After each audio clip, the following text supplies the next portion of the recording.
بسم اللہ الرحمن الرحیم۔ ناظرین السلام علیکم، میں ہوں آپ کی میزبان صابر شاکر، وفاقی دارالحکومت اسلام آباد سے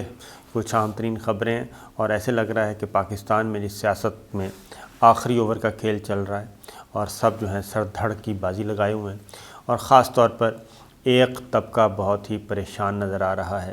جس کے بارے میں جسٹس آصف سعید کھوسہ صاحب نے ان کے لیے مشابہت دی تھی گاڈ فادر کی، اور جسٹس عظمت سعید شیخ صاحب نے سسلین مافیا کی۔ اب جیسے جیسے معاملات قریب آ رہے ہیں ویسے ویسے آڈیو ویڈیو سکینڈلز آ رہے ہیں۔ شریف خاندان کو اگر دیکھا جائے تو ایک نیا سکینڈل آ گیا، اور وہ سکینڈل آیا جی سابق چیف جسٹس ثاقب نثار صاحب کی ایک مبینہ متنازع ایک آڈیو سامنے آئی ہے، اور یہ آڈیو امریکہ میں بیٹھے پاکستان کے ایک صحافی ہیں، انہوں نے یہ جناب اپنی خبر دی ہے اپنے پرائیویٹ ڈیجیٹل میڈیا کے ذریعے کہ ثاقب نثار صاحب سابق چیف جسٹس جو ہیں وہ سزا دینے کے لیے دباؤ ڈال رہے ہیں، اور ان کی ایک آڈیو ہے۔ ان کے جو جملے ہیں وہ ذرا پہلے میں سنا دیتا ہوں، پہلے آپ ان کے جملے سنیے اور اس کے بعد پھر اگلی بات میں آپ کو بتاتا ہوں کہ آخر یہ معاملہ ہے کیا، اور کیوں یہ آخری اوور کا میچ جو ہے اس وقت آنن فانن شروع ہو گیا، اور اس کی ریزن کیا ہے، اصل ہدف کیا ہے۔ پھر یہ آڈیو ویڈیو کیسٹ ہے جی، ایک آڈیو ہے، سوری ویڈیو نہیں ہے۔ ہمارے پاس ججمنٹ ادارے دیتے ہیں یہ ثاقب نثار صاحب کی مبینہ متنازع آواز، اس میں میاں صاحب کو سزا دینی ہے، اور کہا گیا کہ میں نے خان صاحب کو لانا ہے، بنتا ہے نہیں اب کرنا پڑے گا، بیٹی کو بھی نہیں۔ اور دوسرا شخص کہتا ہے لیکن میرے خیال میں بیٹی کی سزا دینی نہیں بنتی۔ ثاقب نثار صاحب کی آگے آواز مبینہ متنازع، آپ بالکل جائز ہیں، میں نے اپنے دوستوں سے یہی کہا ہے کہ جی اس پر کچھ کیا جائے، اور میرے دوستوں نے اتفاق نہیں کیا، انڈیپینڈنٹ آف جوڈیشری بھی نہیں رہے گی، تو چلیں اس طرح کی گفتگو یہ کی گئی ہے۔ اور یہ اس سے پہلے ایک بیان حلفی آیا، وہ سابق جج ہیں رانا شمیم صاحب، ان کی طرف سے، وہ بھی لندن سے نمودار ہوا وہ بیان حلفی، اور یہ آڈیو جو ہے یہ امریکہ میں بیٹھے ایک صحافی نے دی ہے اور وہاں سے نمودار ہوئی ہے۔ یہ وہی صحافی ہیں جنہوں نے جب پاناما چل رہا تھا، جی آئی ٹی کی رپورٹ ابھی سپریم کورٹ میں سبمٹ نہیں ہوئی تھی، اور انہوں نے ایک خبر دی صفحہ اول پہ، انگریزی اردو دونوں میں شائع ہوئی بڑی شان و شوکت سے، جس میں کلیم کیا گیا کہ جناب جی آئی ٹی نے شریف فیملی کو بالکل بے گناہ قرار دے دیا ہے اس میں، اور اس کے بعد، اور اس کا مقصد یہ تھا، اس خبر دینے کا مقصد یہ تھا کہ پہلے یہ خبر پھیلا دی جائے، اور اس کے بعد جب رپورٹ سبمٹ ہو تو اس میں ظاہر ہے وہ کہاں ان کو انوسنٹ قرار دیا گیا، کیونکہ انہوں نے کسی سوال کا جواب بھی نہیں دیا، کوئی منی ٹریل نہیں دی، قطری خط آ گیا، کیلبری فونٹ آ گیا، اس طرح کی چیزیں، یہ ساری چیزیں دی گئیں۔ تو مقصد یہ تھا کہ پہلے یہ کنفیوژن پیدا کی جائے، کیوس پیدا کیا جائے، اور جب جی آئی ٹی کی رپورٹ سبمٹ ہو اور اس میں پتہ چلے یہ گناہ گار ہیں تو کہا جائے گا کہ جناب یہ تو رپورٹ ٹیمپرنگ ہے، اور اصل رپورٹ تو یہ تھی جس میں انوسنٹ قرار دیا گیا تھا۔ جب یہ ہوا تو پھر فوری طور پہ ظاہر معاملہ سپریم کورٹ میں تھا، پھر موصوف نے معافی مانگی، اور معافی شائع بھی ہوئی، معافی مانگنے کی خبر بھی شائع ہوئی۔ یہ جب سے آیا ہے تو اب پھر وہی کردار سامنے آ گئے ہیں، اور ایک اور چیز بھی ذہن میں رکھیے کہ یہ سارا کچھ ہو کیوں رہا ہے۔ اب ثاقب نثار صاحب کی پہلے میں بتا دوں، ثاقب نثار صاحب نے اس کی بالکل تردید کر دی ہے، اور اس کی ایک لاجک بھی ہے۔ اس کی وجہ یہ ہے کہ ثاقب نثار صاحب تو اس بینچ کا حصہ نہیں تھے، اور ثاقب نثار صاحب تو اس سارے معاملے کو بھی نہیں دیکھ رہے تھے،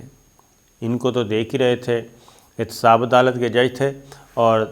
اگر دیکھا جائے کہ پہلے امپلیمنٹیشن جج وہ ایک اور تھے، یہ تو موجود ہی نہیں تھے ثاقب نثار صاحب۔ پھر ثاقب نثار صاحب نے تو باقی جو اس کا مطلب تو یہ ہے کہ اس کے بعد جو سزائیں دی گئیں وہ کہاں کیسے ہیں۔ ثاقب نثار صاحب تو بالکل، بلکہ ابھی تک شریف فیملی بھی اور اس کے بعد بھی اور شہباز شریف صاحب کے معاملے میں تو کہا جاتا ہے ثاقب نثار صاحب ان کے ذرا سافٹ کارنر تھے، اور اس طریقے ان پہ تو تنقید ہوتی ہے کہ انہوں نے تو عائشہ ملک اور عائشہ احد ان کے درمیان وہ صلح کروائی۔ تو کہنے کا مطلب یہ ہے یہ ساری چیزیں آ کیوں رہی ہیں، اس کی صرف اور ایک وجہ ہے اور کوئی وجہ نہیں ہے۔ بہت آسان ہے، بہت ہی آسان کام ہے کہ اگر شریف فیملی نے اپنے آپ کو انوسنٹ قرار دینا ہے، ان کے لیے پہلے بھی بے پناہ موقع آئے، اب بھی ایک ہی موقع ہے کہ وہ اسلام آباد ہائی کورٹ میں جو اپیلیں سماعت ہیں اس میں جا کے منی ٹریل بتا دیں اور ثبوت فراہم کر دیں کہ یہ پراپرٹیز کہاں سے آئیں جو لندن میں ہیں۔ وہ ابھی تک اس سوال کا جواب نہیں دیا جا رہا، وہ سوال ابھی وہیں کا وہیں ہے۔ اس دوران پہلے جی آئی ٹی کی یہ غلط خبر چھپائی گئی، اس کے بعد پھر وقتاً فوقتاً خبریں آتی رہیں، ڈس انفارمیشن پھیلائی جاتی رہیں۔ اس کے بعد ارشد ملک صاحب کی آڈیو ویڈیوز، پھر رانا شمیم صاحب کا بیان حلفی لندن سے تخلیق کردہ، اس کے بعد اب یہ آ گیا۔ تو کردار وہی ہیں، کردار کوئی نہیں بدلے۔ اچھی بات تو یہ ہے کیونکہ نیا کردار اس میں انٹر نہیں ہو رہا، یہ جو لڑائی لڑی جا رہی ہے اس میں وہ پرانے کردار ہی کام آ رہے ہیں، نیا کردار اپنا کوئی بھی کندھا استعمال کرنے کے لیے تیار نہیں ہے۔ پھر ایک اور چیز، ایونٹ میں آپ کو بتا دیتا ہوں۔ اسلام آباد ہائی کورٹ میں اپیل ہے، اس اپیل کے نتیجے میں اگر ان کی اپیلیں خارج ہو جاتی ہیں، سزائیں برقرار رہتی ہیں، تو بالکل سچویشن کلیئر ہے، اور اس میں شہباز شریف اور حمزہ شہباز جن کو ابھی تک کسی مقدمے میں کوئی سزا نہیں ہوئی، وہ آگے بڑھیں گے، اور مریم صفدر صاحبہ اور نواز شریف صاحب اور کیپٹن صفدر صاحبہ، نواز شریف فیملی بالکل فارغ ہو جائے گی۔ تو یہ ہر صورت میں بائی ہک اور کروک چاہتے ہیں کہ ایسا کوئی پریشر ڈیولپ کیا جائے کہ جج مقدمہ ہی نہ سنیں، اور اگر سنیں تو ان کے حق میں فیصلہ کر دیں۔ یہ اس طرح کا ماحول بنانے کی کوشش کی جا رہی ہے۔ پھر ایک اور خبر میں آپ کو دیتا ہوں، اس کی ریزن ہے کہ یہ سارا کیوس ظاہر ہے، ان کے پاس بھی خبریں تو ہوتی ہیں۔ ایک ایگریمنٹ میں نے آپ کو بتایا تھا کہ ریڈ مشنز ایگریمنٹ ہے جو پاکستان اور برطانیہ کے درمیان ہونے جا رہا ہے، وہ بھی اگر ہو جاتا ہے تو اس صورت میں بھی نواز شریف صاحب کو اور اسحاق ڈار صاحب کو ہر صورت میں پاکستان کے حوالے کیا جائے گا۔ اب یہ بڑا مسئلہ ہے، ادھر سے اگر اپیلیں خارج ہوتی ہیں سیاسی اسلام آباد ہائی کورٹ سے اور ان کی سزائیں برقرار رہتی ہیں احتساب عدالت کی، تو سیاست تو گئی، اس کے بعد ایک کام شروع ہونا ہے، وہ ہے لندن کی پراپرٹیز، وہ گورنمنٹ آف پاکستان نے لینی ہے، پاکستان کی وہ ملکیت ثابت ہوں گی کیونکہ عدالتیں وہ بتا چکی ہیں اس کے اگینسٹ ان کی پراپرٹیز پہ، کیونکہ پاکستان میں جو پراپرٹیز ہیں وہ تو پلج ہونا شروع ہو گئی ہیں اور وہ پروسیجر چل رہا ہے۔ اس لیے بھی کبھی رانا شمیم اور اب ثاقب نثار صاحب کی آڈیو، یہ چیز آ گئی۔ اچھا آپ یہ دیکھیں ٹائمنگز، رانا شمیم صاحب 4 سال پہلے کا واقعہ ہے، انہوں نے اب رپورٹ کیا ہے، اب بیان حلفی لے کے آئیں 4 سال بعد، اس دوران وہ خاموش رہے، اور ٹائمنگز یہی ہے کہ جی اسلام آباد ہائی کورٹ میں وہ اپیلیں آ گئی ہیں۔ اس کے بعد ثاقب نثار صاحب کی آڈیو ٹیپ مبینہ متنازع، وہ بھی اس وقت کی ہے، 4 سال پہلے کی ہے، اور اس کو بھی لے کے بیٹھے رہے، اور اب بتایا گیا کہ امریکہ میں انہیں 2 مہینے پہلے ملی ہے، اور پھر امریکہ سے آڈٹ بھی کروا لیا گیا، فورنزک آڈٹ بھی ہو گیا، اور اس کی رپورٹ بھی حاصل کر لی، اور پھر یہ خود ہی بتا دیا، یعنی کہ سارے کام خود ہی ہو رہے ہیں، ایک ہی ون ونڈو میں ہی سارے کام کیے جا رہے ہیں کہ آڈیو بھی مل گئی، آڈیو کیسٹ، اور اس کے بعد اس کا فورنزک بھی ہو گیا، اس کی رپورٹ بھی آ گئی، اور اس کی مستند تصدیق بھی ہو گئی، اور خبر بھی دے دی گئی، اور پرائیویٹ۔ تو اس کا ایک ہی اور کچھ بھی نہیں ہے سوائے اس کے کہ کسی بھی طریقے سے بچنا ہے، سیاسی طور پہ فنا ہو جائیں گے اور مالی طور پہ بھی اس کا نقصان ہو جائے گا۔ لہٰذا یہ باہر لندن میں جو پروسیڈنگ سٹارٹ ہونی ہیں، جو گورنمنٹ آف پاکستان کلیم کرے گی، اس کو روکنے کے لیے یہ سب کچھ کیا جا رہا ہے۔ اب آخری میچ کا آخری اوور یوں سمجھ لیں تو وہ یہ ہے جی کہ عمران خان صاحب نے ایک بات بتائی ہے، پرائم منسٹر نے، وہ کہتے ہیں 3 بڑے شہروں کی زمینوں سمیت لینڈ مافیا کے زیر قبضہ سرکاری اراضی کی مجموعی مالیت تقریباً 5,595 ارب روپیہ ہے، 5,595 ارب، اور اس کے بعد جنگلات کے زیر رقبہ کی قیمت، جو کہ جنگلات کا جو قبضہ زمین ہے اس پہ جو قبضہ کیا ہوا ہے ناجائز قابضین، اس کی مالیت ہے 1,869 روپے، 1,869 ارب روپیہ، 5,595 ارب اور 1,869 ارب۔ تو اس سے آپ اندازہ کر سکتے ہیں کہ پاکستان کو کس طریقے سے لوٹا جا رہا تھا، اور اب جیسے جیسے ان کے گرد گھیرا تنگ ہوتا ہے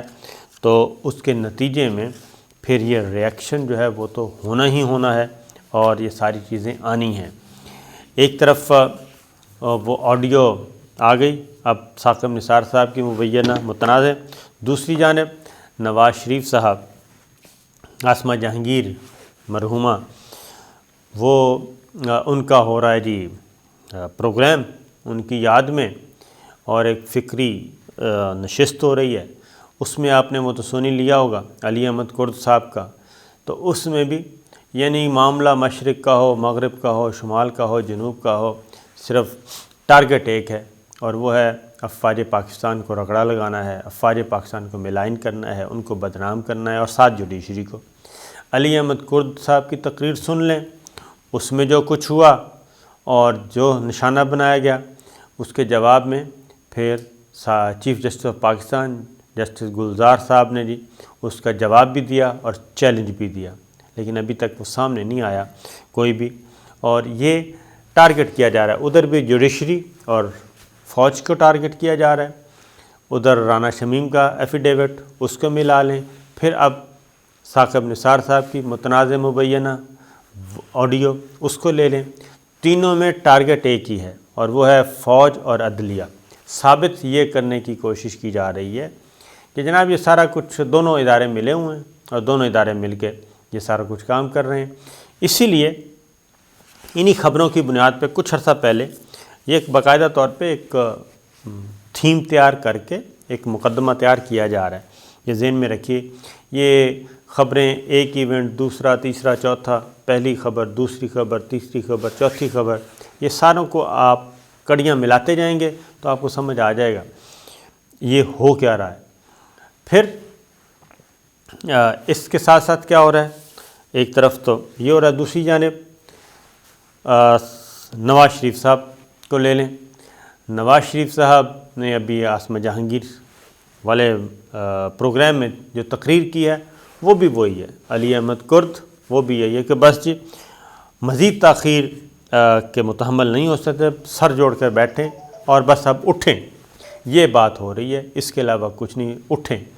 اٹھنے کی وجہ کیا، آخر کیا ایمرجنسی آ گئی؟ ایمرجنسی کوئی بھی نہیں ہے، ایمرجنسی صرف ایک ہے،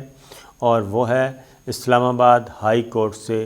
اپیلوں کی سماعت اور اپیلوں کا فیصلہ، وہ ان کے لیے گلے کا پھندا بنا ہوا ہے، وبال جان بنا ہوا ہے، ججمنٹس موجود ہیں، اور یہ جتنے بھی ہیں معاملات، یہ ٹائمنگز وہی ہے کہ رانا شمیم صاحب نے بھی اپنے آپ کو روکا ہوا تھا یا ان کو منع کیا ہوا تھا کہ ذرا ٹھہر جائیں جی، جب آپ کی خدمات درکار ہوں گی تو ہم آپ کو لندن بلائیں گے۔ یہ رانا شمیم صاحب، اس کے بعد علی احمد کرد، عاصمہ جہانگیر والا ایونٹ ہو رہا ہے اور وہاں پہ تقاریر ہو رہی ہیں، وہاں پہ ساری چیزیں جو سامنے آ رہی ہیں، ادھر نواز شریف صاحب کی تقریر سن لیں، ان کا بھی یہی ہدف ہے۔ اب ساتھ ہی ساتھ کیا ہو رہا ہے، P D M Pakistan Democratic Movement آئندہ کی حکمت عملی اور اس کا لانگ مارچ کا اسٹینڈنگ کمیٹی کا اجلاس مولانا فضل الرحمان صاحب کی صدر آج اسلام آباد میں ہو رہا ہے، اور اس میں بھی یہی چیزیں سامنے آئیں گی کہ اور ٹارگٹ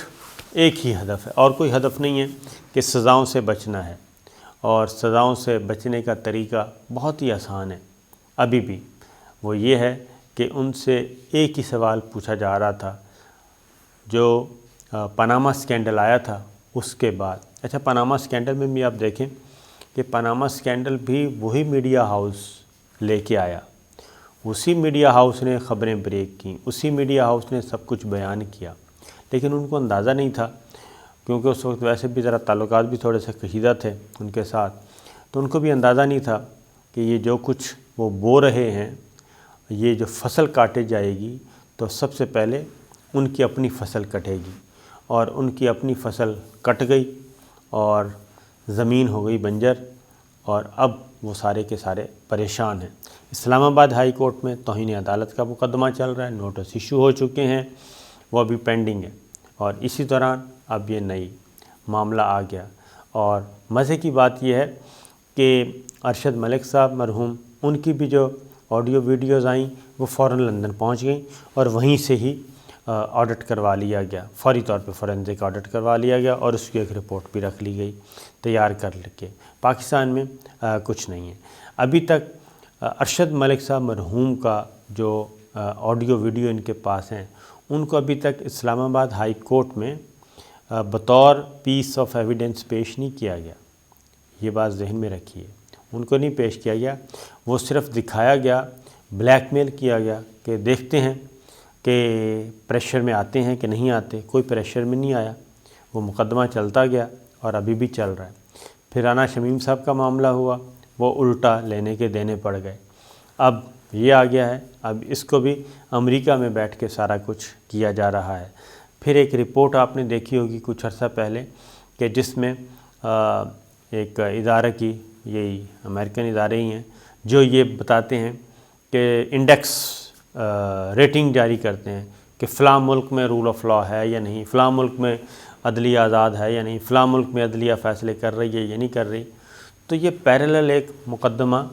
گھڑا جا رہا ہے، پہلے سے پرسیپشن اور نیریٹو بنایا جا رہا ہے تاکہ بوقت ضرورت اپنے جتنے بھی مہرے ہیں ان کو بچانے کے لیے، ان کو ریسکیو کرنے کے لیے پہلے سے میٹیریل موجود ہو۔ تو یہ مواد جمع کیا جا رہا ہے اور کچھ بھی نہیں ہے، اور ان کو بوقت ضرورت کام آوے